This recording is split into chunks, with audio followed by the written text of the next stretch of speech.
Muy buenos días, queridos hermanos. Gracias por ese saludo tan cordial en el Día del Señor. Damos gracias porque podemos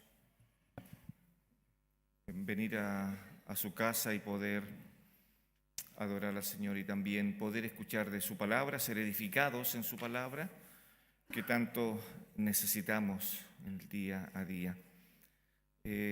Hoy día quiero tocar un tema con ustedes que es de vital importancia para que los creyentes podamos tener nuestras prioridades centradas en el Evangelio, centradas en el Señor, en las cosas que al Señor le interesan.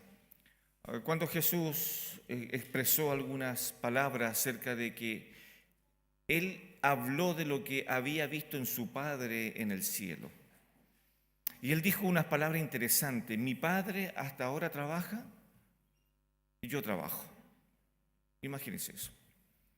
Y todo lo que el Señor vino a hacer fue la revelación del Padre, y Jesús lo explicó en estos 3 años y medio estando en medio nuestro. Así que por lo tanto, la iglesia debe de estar interesada en las cosas que a Dios le interesan. Y esa es una verdad. Y la pregunta es, ¿realmente estamos interesados en las cosas del reino? Y buena pregunta para iniciar, ¿no? Así que quiero hoy día a lo menos tomar 3 pasajes que son paralelos y que no los voy a desarrollar los 3 pasajes porque sería muy largo, pero sí a lo menos sacar algunas enseñanzas, algunos principios bíblicos para saber dónde está nuestro interés. Antes de orar, quiero que vamos ahí a Primera de Corintios, solamente como un texto introductorio. 1 Corintios capítulo 2, versículo 2, y ahí vamos a ver cuál era la prioridad del apóstol Pablo.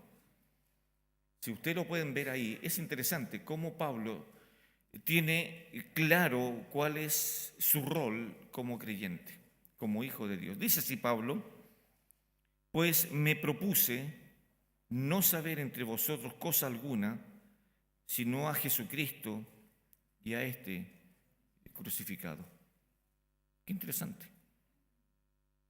Esa era la prioridad del apóstol Pablo: poder saber más y más de Jesucristo y de este crucificado.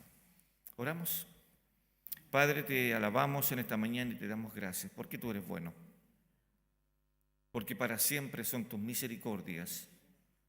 Gracias, Padre, porque tu brazo no se ha cortado para otorgar el beneficio de la misericordia sobre nuestras vidas. En esta hora, Padre, mendigamos tu gracia. En estos momentos que vamos a abrir tu palabra, gracias a nuestro Padre por amarnos tanto y no desampararnos, sino que has dejado tu Santo Espíritu morando en la vida de aquellos que tú has salvado. Ayúdanos, Señor, que con nuestra mente no nos disipemos. Ayúdanos, Señor, a concentrarnos en tu palabra. Señor, ayúdanos a evitar el que estemos pensando qué vamos a hacer en un rato más, qué vamos a hacer mañana o en los días próximos. Señor, ayúdanos, porque tú vas a hablar. En el nombre de Jesús. Amén. Es increíble cómo parte, la semana pasada tuve, hace un par de semanas, no recuerdo, un sermón en una congregación donde partíamos con Hebreos capítulo 1, versículo 1, ¿no? Y sabe cómo parte: Dios, habiendo hablado de muchas maneras, de muchas formas, hoy día nos ha hablado por medio de su Hijo. ¿Y sabe lo que debiera hacer la iglesia entonces con este texto? Guardar silencio. Dios va a hablar. Y ese sería un deseo ferviente. ¿Cuántos de nosotros tal vez hoy día hemos venido al templo y dice: estoy con la tremenda expectativa de qué va a hablarme Dios en esta mañana? Y bueno, lo que va a hablar Dios hoy día es: ¿están claras nuestras prioridades? ¿Amamos más al mundo que las cosas de Dios? Y piensa una cosa, ¿nos da lo mismo tal vez faltar a 1 o 2 o 3 cultos en el mes? ¿Nos da lo mismo tal vez abrir la Biblia de vez en cuando? ¿Nos da lo mismo tal vez no haber orado en todo el día? ¿O tal vez han pasado días en que no siquiera hemos recurrido al trono celestial para buscar el socorro? Pero ¿sabe qué? Algo curioso, nos podemos llamar entonces cristianos. Interesante controversia, ¿no? Bueno, vamos a ir al libro de Ageo, en el Viejo Testamento, uno de los profetas menores, capítulo 1.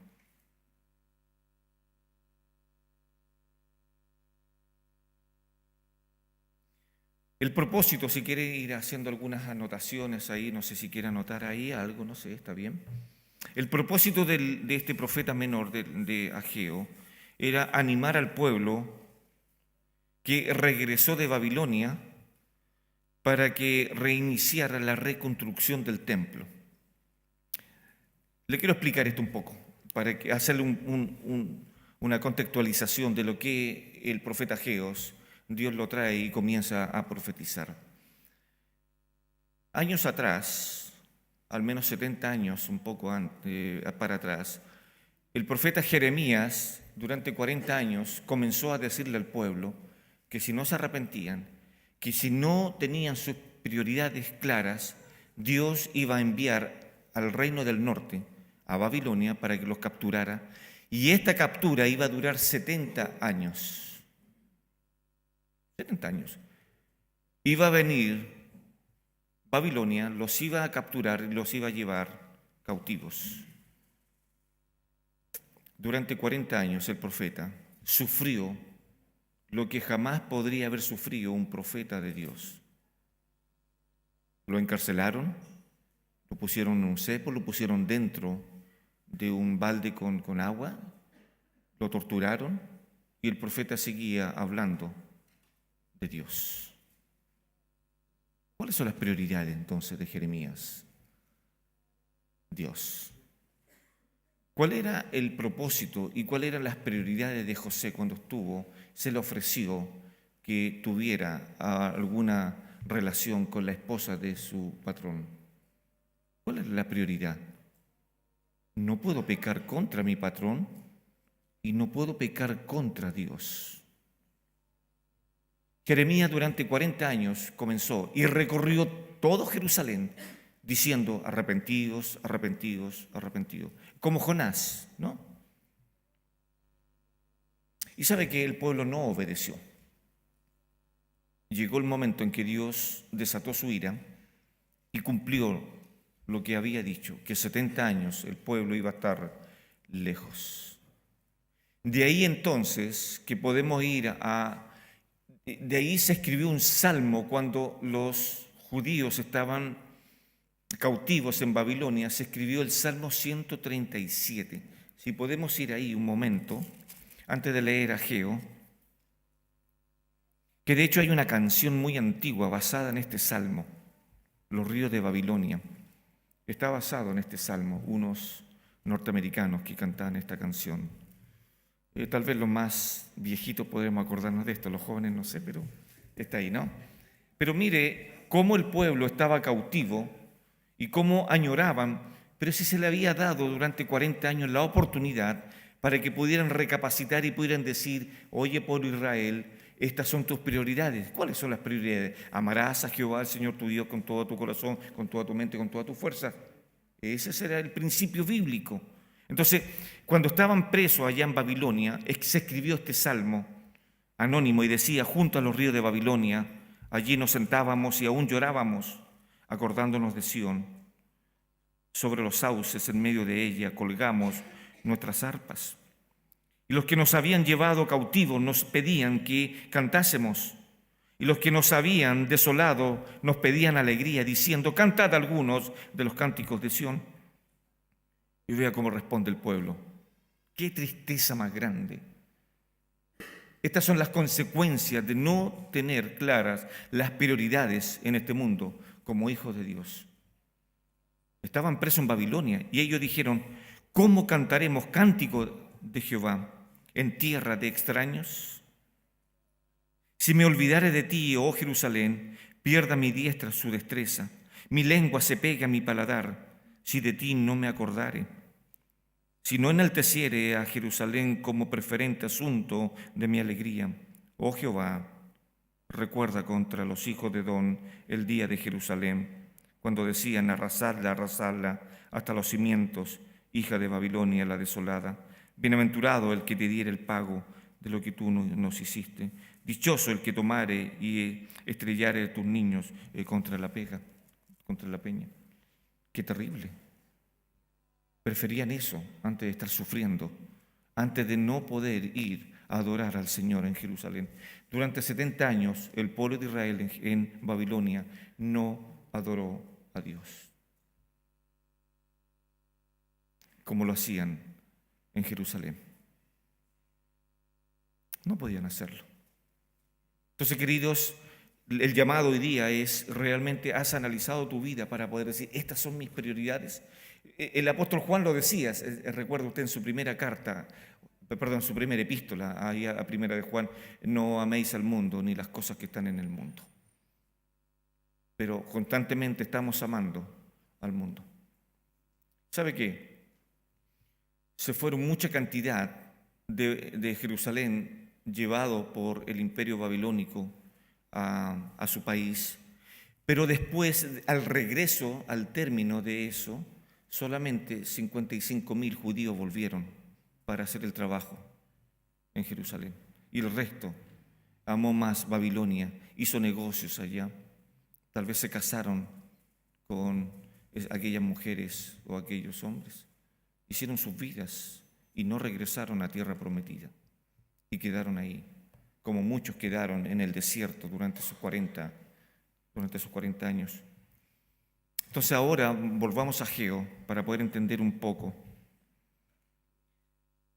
El libro de Ageo es la primera voz profética post-exilio que vamos a escuchar en el Antiguo Testamento. Se terminaron los 70 años y volvieron a Jerusalén, y este es el primer profeta que habla después que el pueblo retornó a Jerusalén. Es el primer profeta. La gente ya volvió a Jerusalén. La gente que quería y amaba y quería volver a cantar y quería volver a tomar sus arpas, sus instrumentos y cantar nuevamente, ya estaba de vuelta. Y este es el primer. Ageo significa mi fiesta. Eso significa mi fiesta. Allá por el año 520. Entonces veamos ahora. Y esto tiene que ver, estaba reinando en ese momento el rey Darío.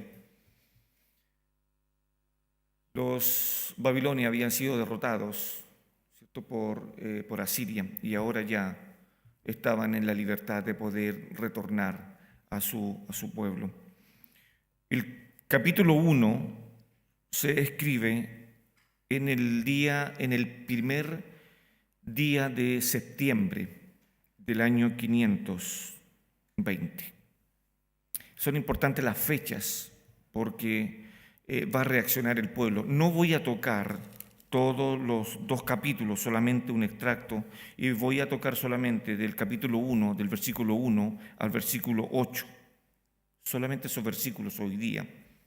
¿Ya? Dice así, vamos a leer la palabra del Señor. En el año 2 del rey Darío, en el mes 6, en el primer día del mes, vino palabra de Jehová por medio del profeta Ageo a Zorobabel, hijo de Salatiel, gobernador de Judá, y a Josué, hijo de Josadac, sumo sacerdote, diciendo: así ha dicho Jehová de los ejércitos, diciendo: este pueblo dice, no ha llegado aún el tiempo de que la casa de Jehová sea reedificada. Entonces vino palabra de Jehová por medio del profeta Ageo, diciendo: ¿es para vosotros tiempo para vosotros de habitar en vuestras casas artesonadas, y esta casa está desierta? Pues así ha dicho Jehová de los ejércitos: meditad bien sobre vuestros caminos. ¿Sembráis mucho y recogéis poco? Coméis y no os saciáis, bebéis y no quedáis satisfechos, os vestís y no os calentáis, y el que trabaja jornal recibe su jornal en un saco roto. ¿Cuál es el remedio? ¿Cuál es la solución? Antes de leerla, es interesante que en todas las veces en que el pueblo de Israel fracasó como pueblo, vino el juicio, pero después siempre Dios les daba la salida para poder arreglar cuentas con Dios. Recuerda, no sé si alguien recordará Isaías capítulo 1, versículo 1 en adelante, cuando Dios estaba molesto con el pueblo y dice: yo no voy a aceptar vuestras oraciones, no voy a aceptar vuestros sacrificios, no quiero vuestras lunas, no quiero vuestras fiestas solemnes, no quiero nada. ¿Y cuál es el motivo? Vuestras manos están manchadas con sangre. Si Dios hubiese trabajado hasta ahí y se cierra ahí ese juicio, realmente no sabríamos cómo saber que Dios es un Dios de amor y de misericordia. Pero ¿sabe lo que después dice, versículo más abajo? Entremos a cuenta. Arreglemos las paces. Arreglemos. Qué interesante. Ahora es exactamente lo mismo. Cuando Dios emite un juicio, al final va a dar la solución. Primero la advertencia, luego está la desobediencia con las consecuencias del juicio y después viene el arreglo, la solución a este problema. Dios nunca nos va a dejar sin la solución. El tema es que si nosotros tomamos esa solución, seremos bendecidos de parte de Dios. Si no, asumamos las consecuencias. Bueno, veamos ahora cuál es. Y note aquí, por favor, en el versículo 8, voy a tocar 3 verbos que son verbos interesantes. ¿Cómo debía entonces actuar el pueblo? Bueno, dice el versículo 7, así ha dicho Jehová de los ejércitos, meditad sobre vuestros caminos. Qué interesante, ¿eh? Meditad sobre vuestros caminos. Piensen, a ver, ¿qué han hecho? ¿Qué han hecho con la voz de Jehová? ¿Qué han hecho con lo que el Señor le ha mandado hablar acerca por los profetas? 2 veces en este versículo, en el versículo 5 aparece la misma palabra, meditad sobre vuestros caminos. Piensen, examinen. Recuerda el libro ahí en Apocalipsis, el último libro de la Escritura, cómo el Señor le hablaba a través del Espíritu Santo a Juan y le decía: dile a la iglesia, yo conozco tus obras. Y al final le dice, cuando ha perdido ya su amor y ha perdido todas las cosas, la iglesia se puso soberbia, la iglesia con el Señor, a la iglesia de la Odisea. ¿Recuerda usted eso, no? Como ellos dijeron: nosotros somos ricos, no tenemos ninguna necesidad, nos hemos enriquecido, por lo tanto, no te necesitamos, Señor. Y el Señor estaba diciendo: he aquí, yo estoy a la puerta y llamo, si alguno oye mi voz y escucha mi voz y abre la puerta de su corazón, entraré a él y cenaré con él y él conmigo. Una invitación preciosa. Y también le dice el Señor a la iglesia: recuerda, por tanto, dónde has caído, arrepiéntete y haz las primeras obras. Vea los 3 pasos que hay ahí. Recuerda, y esto es lo mismo que aparece aquí, mediten en sus caminos. Vayan a lo más profundo de su corazón y podamos analizarnos delante del Señor. Como decía Hebreos capítulo 4, ¿no? Que la Escritura es como una daga de doble filo. ¿Recuerda usted eso, no? Que penetra hasta lo más profundo, discierne los pensamientos y las intenciones del corazón. Que esa sea la intención de hoy día. Señor, ¿realmente amo lo que tú amas? ¿Qué le parece esta pregunta? Y la podemos cambiar, la podemos hacer más tecnológica, ¿no? O tal vez en un lenguaje antiguo: meditad sobre vuestros caminos. Medite. Versículo 8. Subid al monte y traed madera y reedificad la casa y pondré en ella mi voluntad y seré glorificado, ha dicho Jehová.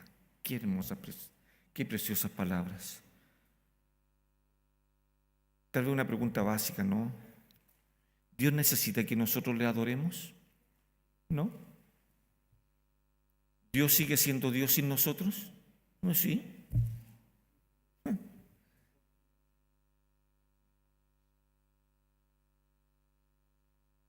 Por eso es que el profeta decía, mediten sobre vuestros caminos. Quiero llevarlos a otro texto. Que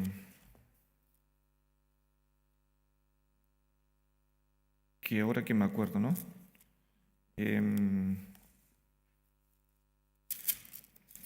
Perdón, ya creo que uno viejo ya se va olvidando de algunas cosas. Nehemías, que también es contemporáneo a lo que estamos hablando, Ya el pueblo había regresado. Y vea, voy a dar a lo menos 1, 2, 3, 4, 5. 5 cosas que hace Nehemías y sus prioridades cuando ve esta desolación, como ha quedado Jerusalén, después que vino Nabucodonosor y arrasó con todo lo que tenía, que es lo que habla también el profeta Daniel en los primeros capítulos. Bueno, vamos a ver, si quiere anotar estos 5 aspectos, estos 5 intereses que tenía Nehemías sobre su pueblo, sobre su gente, sobre sus hermanos al respecto. Nehemías no está pensando en sí.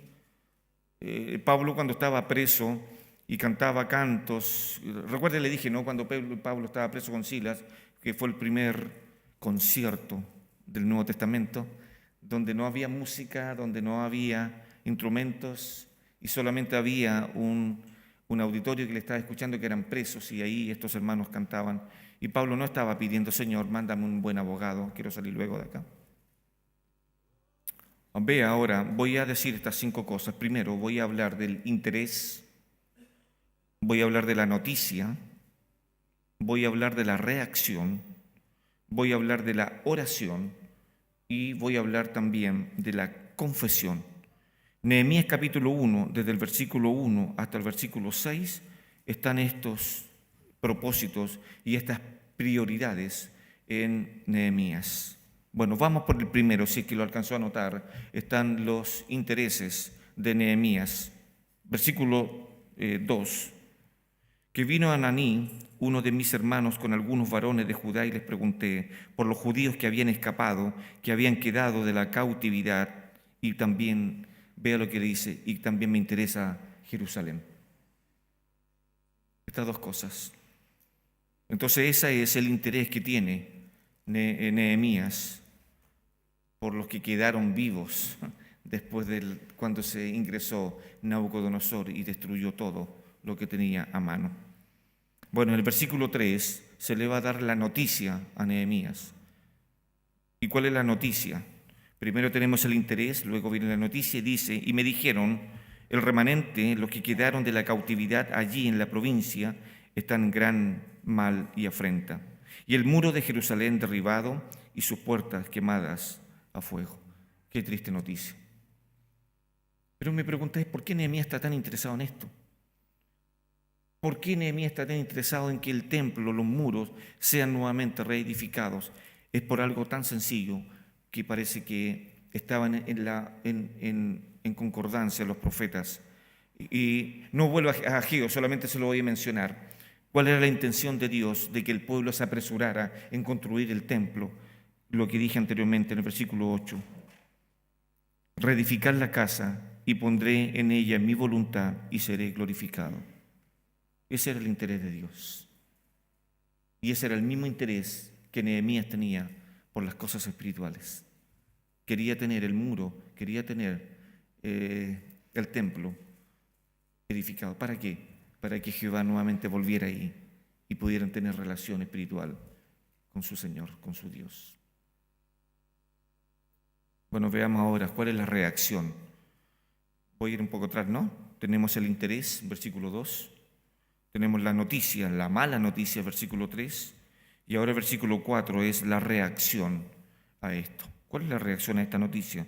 Dice Nehemías, cuando oí estas palabras, me senté y lloré. E hice duelo por algunos días, y ayuné y lloré delante del Dios de los cielos. Qué interesante. ¿En qué está interesado nuevamente? Perdone que sea majadero en esto, ¿no? ¿En qué está interesado Nehemías? ¿En las riquezas? ¿En pasarlo bien, no? No. el versículo 5, el profeta va a hacer entonces una oración por lo que está escuchando. Y dije, te ruego, oh Jehová, Dios de los cielos, fuerte, grande y temible, que guarda el pacto y la misericordia a los que le aman y guardan sus mandamientos. Qué oración más preciosa. ¿Cuáles son nuestros intereses, hermanos míos? Y como dije al principio, ¿no da tal vez lo mismo faltar 3 veces al culto?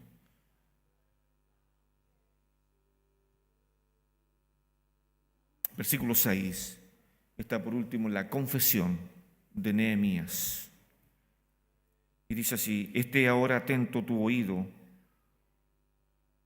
y abierto tus ojos para oír la oración de tu siervo, que hago ahora delante de ti día y noche por los hijos de Israel, tus siervos, y confieso los pecados de los hijos de Israel que hemos cometido contra ti. Sí, yo y la casa de mi padre hemos pecado. ¿Cómo Nehemías se identifica con la desobediencia de sus hermanos? Interesante. ¿Cómo? Nehemías estaba cómodo donde estaba. Él tenía su cargo. Él no tenía ninguna necesidad, no estaba pasando hambre, no lo estaban persiguiendo, absolutamente nada. Tenía un buen pasar. Pero cuando se interesa, el Señor pone en su corazón el fuego por las cosas del Señor, Nehemías reacciona en forma inmediata. Volvamos a Ageo, por favor.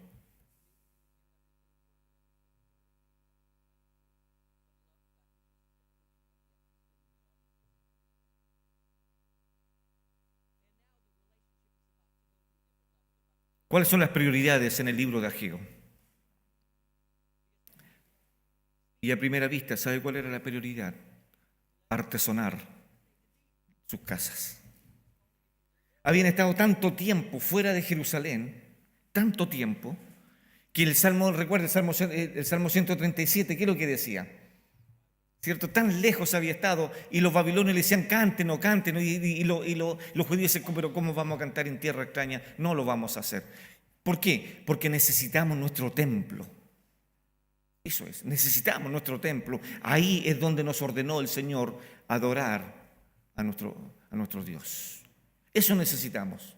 Entonces, imagínense ahora, llega el pueblo, los liberan de la esclavitud de estos 70 años y lo que hacen es llegar a Jerusalén y ven todo echado abajo. ¿Y sabe cuál es su prioridad? Vivir cómodamente. La palabra casas artesonadas significa con comodidades vastas. Y perdone que haga esta parodia, ¿no? Pero tal vez un televisor de 150 pulgadas, equipos modulares al lado, y estereofónico y todo precioso, piso de lo mejor que hay, aire acondicionado por todos lados, etcétera, etcétera. Y todas estas maquinitas que ahora uno le habla a la máquina y estos aparatos encienden la luz, apagan las luces, prenden, abren esto, abren la puerta, le dan comida a los perros, lo que ustedes estimen conveniente. Era espectacular. Ahí estaban sus intereses. Ahí estaban. Solo con mover una perilla, ahora uno puede abrir un portón y puede hacer muchas cosas. Hace muy tiempo atrás me enseñaron en el celular que uno podía compartir su ubicación actual. Ubicación actual, imagínense. No tenía la menor idea, ni me lo enseñaron. Imagínense. Y después me enseñaron y dice, pastor, ¿usted sabe usar el chat GPT? ¿Qué es eso? Hoy día tenemos, eso era la prioridad que tenía el pueblo ahí, que volvió a Jerusalén después de 70 años. Si habían sufrido durante 70 años, imagínense después de volver a su patria, seguir con esta apatía, con este desprecio. Cuando yo le dije un poco la introducción, algo de contextualización del libro de Jeremías durante 40 años, Después de Jeremías, por favor, usted no se burle de mí lo que voy a decir. Usted va a decir, pastor, usted estudió todos estos 4 años y sigue estudiando para decirme que después de Jeremías viene Lamentaciones. ¿Ya? No. Pero después de Jeremías viene Lamentaciones, porque en el libro de Lamentaciones viene el profeta Jeremías y comienza a descubrir el desastre que había quedado en Jerusalén. Y él pregunta, ¿no os conmueve a cualquiera de ustedes que ha pasado por este camino cómo quedó Jerusalén? ¿No os conmueve eso? Imagínense. Y después Jeremías, ahí en el libro de Lamentaciones, vuelve a decir, Dios no castiga porque le gusta, porque le place, sino que la misma reacción del pueblo había provocado en Dios su amor disciplinario. Cuando Dios castiga es un amor disciplinario. Sí se entiende, ¿no? Entonces cuando uno lee todo el libro de Lamentaciones, uno ve el desastre que dejó Babilonia. Cuando uno lee Daniel, también va a poder producir cómo los babilonios se robaron hasta las mascotas. Todo se robaron, los utensilios, se llevaron todo. Así estaba Jerusalén. Entonces ahora Ageo está diciendo esto. Capítulo 1, estamos ahí. ¿Y sabe lo que hace Ageo en el versículo 1? Le habla primero a Zorobabel, que es el gobernador, y después le habla a Josué, que era el sumo sacerdote. A ellos dos comienza a hablarles. Una autoridad civil y una autoridad eclesial. A estos dos les habla. Y ese es el mensaje que le está dando. Así ha dicho Jehová de los ejércitos. ¿Y sabe lo que estaba pensando el pueblo? Como Dios conoce los corazones de su pueblo, el Señor le está diciendo, este pueblo está diciendo todavía, y vea la arrogancia del pueblo en el versículo 2. Es una arrogancia tremenda. El pueblo le está diciendo a Dios, nosotros decidimos cuándo vamos a construir el templo. Eso en palabras simples. Nosotros vamos a decir, ¿cuáles son nuestros intereses? Primero nuestra casa y después las cosas del Señor. ¿Te has encontrado en esta disyuntiva de poder decidir qué es más importante para tu vida? ¿Las cosas espirituales o tus propios beneficios? Y si te has encontrado en esa disyuntiva, ¿cuál ha sido el resultado de tu decisión? ¿Qué has decidido, hermano mío? Y el pueblo dijo, no vamos a reconstruir, no vamos a reedificar el templo. No está en nuestro interés, no. Tenemos otras cosas más importantes, ¿no? Así reaccionó el pueblo. Y como reaccionó de esa manera, les vino la vara, les vino el castigo, les vino la reprensión de parte del Señor. Qué interesante. Versículo 3. Entonces vino palabra de Jehová por medio del profeta Ageo, diciendo, el versículo 3 es la respuesta a la apatía, al desprecio del pueblo del versículo 2. Y ahora esperemos qué es lo que va a decir Jehová. Jehová escuchó, ahora vamos a ver cómo Jehová reacciona a esto. Entonces vino palabra de Jehová por medio del profeta Ageo diciendo, y hace una pregunta al Señor ahí, ¿realmente están claros en lo que están diciendo? ¿Realmente están conscientes de que ustedes están decidiendo que todavía no es tiempo de construir mi casa de oración? Y por medio de esta pregunta el Señor le dice, ¿es para vosotros tiempo, para vosotros de habitar en vuestras casas artesonadas y esta casa está desierta? Note que habla de dos casas, la casa de Jehová y mi casa, el lugar donde ellos habitaban. Y el Señor le está diciendo, ¿qué es más importante? Si uno hace un análisis profundo de esto, el versículo 4, el Señor le está diciendo, muchachos, decidan, ¿qué es más importante? ¿Vuestras comodidades o reedificar la casa de Jehová? ¿Por qué motivo?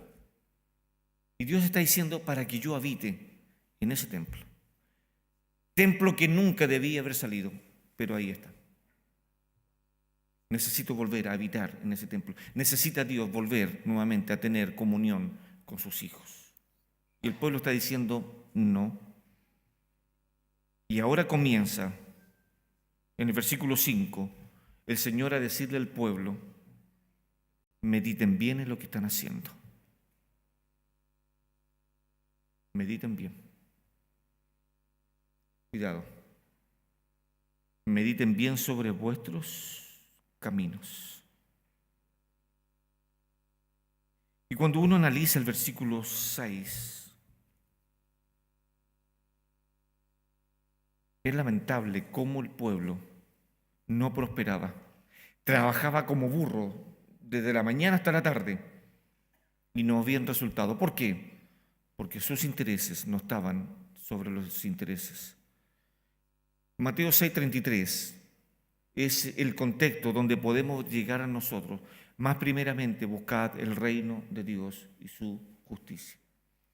Y estas cosas, ¿cuáles cosas? El vestido, la comida y otras, serán puestos por añadidura. ¿Qué hacemos hoy día? Muchos de los creyentes buscamos primero las añadiduras y después buscamos el reino de Dios. Prioridades cambiadas, prioridades que nos van a llevar a vivir vidas infelices en la vida del cristianismo. Prioridades que no tenemos en nuestra vida hoy día de poder tener en cuenta las cosas del Señor primero. Y ahora viene el problema grave. Versículo 6, sembréis mucho y recogéis poco. ¿Cómo va a ser así? Si sus intereses estaban en eso, gastaban y querían, lo único que querían era sus casas, tenerlas hermosas. Tiempo atrás me llamaba la atención, yo no lo he hecho, ¿no? Pero muchas veces hoy día nosotros cuidamos más otras cosas que las cosas del Señor. Ejemplo, ¿no? Por favor, si alguien se siente identificado, yo no sé nada de ustedes, no conozco ninguna vida de ustedes, por si acaso, para que no vayan a decir, el hermano Carlos me empezó a decir algo de mí, no, o el hermano Jonah, no, nadie, no. O Pablo, el Pablo dijo por nada. Pero hoy día somos tan amantes de las cosas de este mundo que tomamos la manguera, tomamos un cubo con agua y empezamos a lavar nuestros autos con champú. Champú para el auto. ¡Qué increíble! No sé si alguien ha lavado el auto con champú, yo no sé, bueno. Y silicona, y le ponemos a los neumáticos esta espuma, y sacamos, o por último, si no queremos tanto gastar plata, vamos a un centro, Copec, no sé, y ahí pagamos una ficha, y lo limpiamos, lo aspiramos, lo dejamos, cosa que no hay absolutamente nada, le ponemos un desodorante, lo cuidamos más que hijo único. Esas son nuestras prioridades hoy día, ¿no? Esas son nuestras prioridades. Champú para el auto, qué interesante. Y que sea anticaspa, que sea anticaspa. Bálsamo, no sé, lo que ustedes estimen conveniente. Hermanos, puede esto ser cierto, tragicómico, no, y es parte, son nuestras costumbres o son tal vez nuestras reacciones en este mundo. Y el Señor le está diciendo al pueblo: meditad en vuestros caminos. ¿Es correcto eso? ¿Es correcto amar más las cosas de este mundo que las cosas del Señor? Este pueblo se estaba moliendo, trabajando. Es como habla el libro, ¿cierto? Se estaba matando. Sembraban y no recogían nada. Después dice que comían y no se saciaban. Interesante. Jesús dijo: yo soy el pan de vida. Jesús le dijo a la mujer samaritana: yo te puedo dar de un agua en el cual cuando la bebieres jamás nunca volverás a tener sed. Y Jesús aún más dijo, yo soy la puerta. Y el que por mí entrare, se va a deleitar en los pastos que le daré. El pastor siendo pastoreado en el Salmo 23, decía esto, el Señor me va a llevar a grandes valles y me echarán el pasto y seré saciado. Salmo 23. Y al final decía, en el versículo 6, Salmo 23, versículo 6, si lo pueden proyectar, sería interesante cómo el salmista, después de que vio a su Dios, a su Señor, como su pastor, es interesante. ¿Qué dice el versículo 6? Salmo 23 está proyectado. No, yo no lo veo. No está proyectado. Bueno, pero búsquelo en la Biblia entonces. ¿Vamos?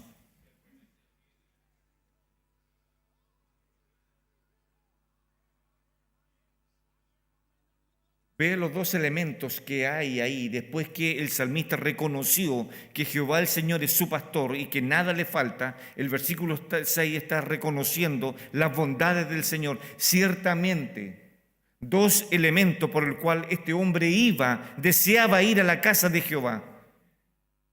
Ciertamente, el bien y la misericordia. Me gusta una traducción que dice, ciertamente el bien y la misericordia me perseguirán todos los días de mi vida. Me van a perseguir cuando mis intereses están alineados con los intereses de Dios.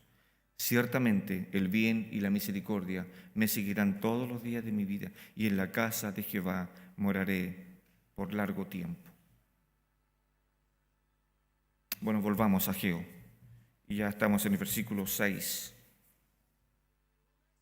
Ya dijimos, se siembran mucho, recogen poco. Comen y no se sacian. Están bebiendo y no quedan satisfechos. Os vestís y no os calentáis. ¿Y sabe cómo le llama a eso el Señor? Vamos a Mateo, por favor.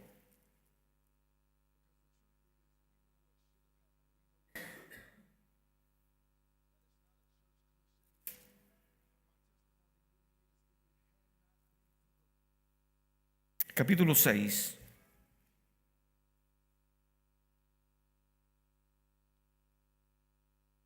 Voy a leer varios versículos. Versículo 19. Mateo 6, 19. No os hagáis tesoros en la tierra donde la polilla y el orín corrompen y donde los ladrones minan y hurtan. Versículo 25. Y aquí está el problema del pueblo cuando Ageo les estaba hablando a ellos. ¿Sabe cuál es? El afán. Ese es el problema del versículo 25. Esa es la conclusión a la cual el Señor llega. Por tanto os digo, no os afanéis por vuestra vida. La palabra afanarse significa partir el corazón en 1000 pedazos. Eso significa. Estoy desesperado, por lo tanto mi corazón se va a partir en tantas partes que voy a empezar a recurrir a todos mis contactos, a todos mis amigos, a todos mis hermanos para resolver un conflicto. O cuando estoy pasando una necesidad, me voy a afanar completamente como aquella mujer cuando recibió al Señor en su casa con su hermana. Recuerda la historia, ¿no? Marta, Marta. Afanada y turbada. Y le podríamos decir a Marta, todos juntos tal vez, Marta, medita bien en tus caminos. ¿Le podríamos decir eso? Marta, medita en tus caminos. Marta, estás confundida.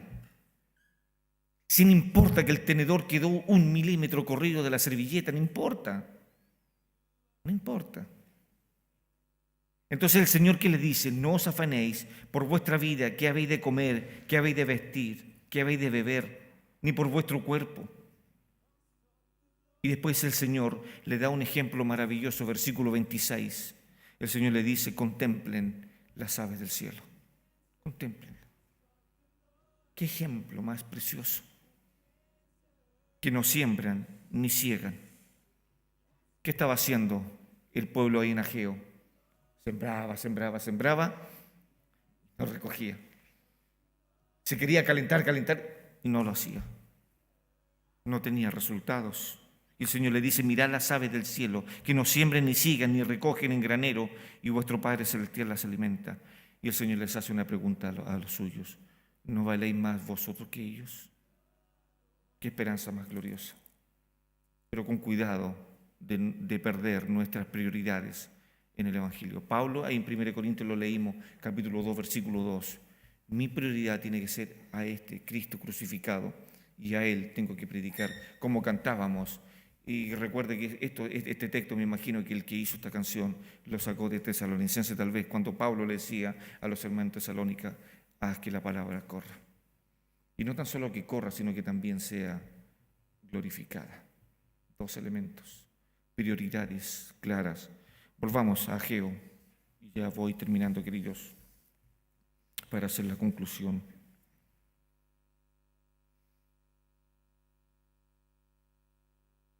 Y el que trabaja, dice, a jornal, recibe su salario en un saco roto. Se les iba todo. No disfrutaban. Y el Señor le dice, recuerda una historia que el Señor habla en el Nuevo Testamento, y le dice: ¿de qué le servirá al hombre ganar todos los tesoros de este mundo si esta noche viene la muerte? ¿De qué sirve?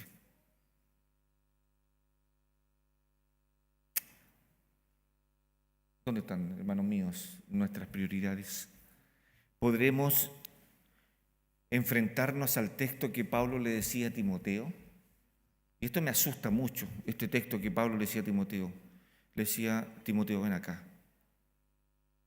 Timoteo, procura con diligencia presentarte a Dios como obrero que no tiene de qué avergonzarse y que traza bien la palabra de la verdad.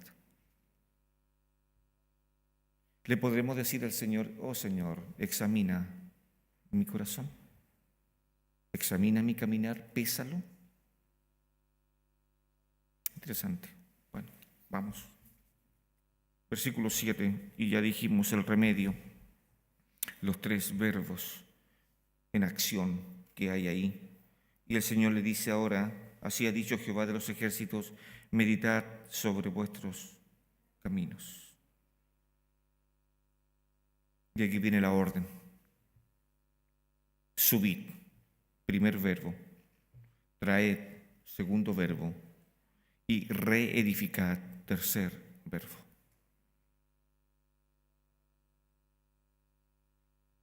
Dios les dio la responsabilidad al pueblo, que ellos tomaran la decisión. Muy diferente a la reacción que hizo Dios cuando querían comer en el desierto. ¿Recuerdan ustedes? Querían comer carne, porque echaban de menos lo asado allá en Egipto, ¿cierto? Echaban de menos la ensalada, el consomé, no sé, el sushi y tantas otras cosas más. Entonces, Señor, ¿sabe que tenemos hambre? ¿Y qué es lo que hace el Señor? Les envía codornices. Un milagro nunca antes visto, que las codornices pudieran estar volando a la altura de un ser humano, cosa que no se hace. Los judíos en el desierto no tuvieron que subirse a escalera o andamio para capturar o poner trampas a las codornices. Las podían tomar con sus propias manos. Y comieron tanto, que después la carne, la comida se les salía por las orejas. Interesante que ahí Dios actuó su misericordia. Acá Dios le dice: ustedes, con estos tres verbos, tienen que asumir la responsabilidad de poner sus prioridades en un contexto correcto. ¿Cuál es? Suban, vayan al monte, corten la madera, púlenla, saquen las medidas, transpórtenla, hagan todo. Traen la madera y empiecen a reedificar la casa. Comiencen a hacerlo. Solo con un mandato. Dios podría, hermanos míos, Dios podría haber mandado a los ángeles para que hubiesen ayudado a este pueblo a hacer todo este trabajo. Y estoy seguro que tal vez con un par de ángeles hubiese hecho este trabajo rápido, ¿no? Pero Dios quería enseñarle algo a su pueblo al respecto. Dios quiere que el pueblo sea reedificado, y en el versículo 2 del capítulo 1, el pueblo no quiere reedificar la casa de Jehová. Dos conceptos, dos intereses totalmente antagónicos. Pero damos gracias al Señor que Dios siempre va a ganar. Por sobre mi voluntad, Dios siempre va a ganar. Él siempre va a hacer lo que Él quiere, porque Él es soberano. Él es soberano. La palabra soberano, quiero explicar algo, es la única vez que se usa en el libro de los Hechos. Y lo usa Pedro cuando hace la oración, ¿recuerdan ustedes? Y él dice, soberano Dios. Bueno, la palabra soberano en el original significa déspota. Así significa. Despotos en griego. Y eso da a entender que Dios hace lo que quiere con nosotros, aplicando su justicia, aplicando su amor, aplicando su gracia, aplicando su benevolencia, aplicando su misericordia, aplicando su paciencia con nosotros. Es como el barro, ¿cierto? Le dice al alfarero, Señor, hazme como tú quieras. Yo soy el barro y tú eres el alfarero. No le voy a decir al Señor que me haga con 3 orejas para escuchar mejor. Ni tampoco le voy a decir al Señor, Señor, hazme con 2 lenguas. Imagínense, estamos apenas con una y queremos 2. Pero sí, gracias al Señor que me has hecho con 2 ojos, con 2 pies, con 2 manos y con 2 oídos. Pero gracias porque no me hiciste con 2 lenguas. Y eso sería un desastre. Ni tampoco me hiciste con 2 cabezas. Hermanos míos, ¿dónde están vuestras prioridades? ¿Sabe que aún más todavía sigue los desastres de las consecuencias del pecado, de esta desobediencia? Versículo 9, ¿buscáis mucho y halláis poco? ¿Encerráis en casa y yo no lo disiparé de un soplo? Eso le está diciendo el Señor. Tal vez ustedes tienen construcciones muy sólidas, pero ¿saben qué? De un soplo las puedo derribar. Todo este trabajo que ustedes han hecho, yo lo puedo derribar. Y así sube. Bueno, ¿sabe qué? Aquí hago la conclusión. En el versículo 12 está la conclusión tal vez de esto. El pueblo de Israel, después que Dios les habló a través del profeta Ageo, el pueblo se demoró 23 días en poder capturar este mensaje y recapacitar sobre sus caminos. Mire qué rápido, 23 días. Como nunca se apresuraron y terminaron el templo. Qué maravilloso mensaje. Ojalá nosotros no esperemos 23 días para poder poner en orden nuestras prioridades. Ojalá que no. 23 días. Y eso es maravilloso. Y después ya todos estaban alabando y glorificando al Señor. ¿Qué le parece, hermanos? Ojalá que no seamos como la iglesia de la Odisea, donde le dicen al Señor, nosotros nos hemos enriquecido, no te necesitamos. Y fueron tan atrevidos que sacaron al Señor a la calle, y el Señor desde la calle les estaba golpeando la puerta para poder entrar. Este no es un texto del Evangelio, por si acaso, de Apocalipsis. Es lo que la iglesia está haciendo con su maestro, con su Señor. Lo echó a la calle. Y el Señor les está diciendo, yo estoy golpeando, para que la prioridad de la iglesia local sea el Señor Jesucristo. El Señor sea preeminente en la iglesia de Cristo al mundo. Pero necesitamos entonces, antes de orar, que meditemos en nuestros caminos. ¿Oramos? Gracias, Señor, porque eres bueno y misericordioso. Gracias por tu gracia inagotable. Gracias por el don de la salvación, este regalo tan inmenso y que costó tanto. A nosotros no nos costó nada, pero a ti costó la vida de tu propio Hijo. Ayúdanos a recordar. Ayúdanos, Padre, ahora a meditar sobre nuestros caminos.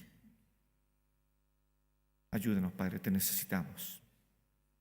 Guíanos en todo lo que vamos a hacer y ayúdanos para rectificar lo malo que estamos haciendo, lo equivocado tal vez que muchas veces ha sido nuestra vida como creyentes. Pablo le decía a Tito cuando lo mandó a la isla de Creta: debes de corregir lo deficiente. Señor, que sea tu palabra el instrumento para que nos corrijas, para que podamos, Señor, captar la idea de poder interesarnos por tus asuntos, por tus negocios. Gracias a nuestro Dios por ser fiel y tenernos tanta paciencia. Ayuda a esta iglesia para que sus prioridades sean enfocadas en la persona del Señor Jesucristo. Te lo pido en el nombre de Jesús. Amén. Gracias, queridos.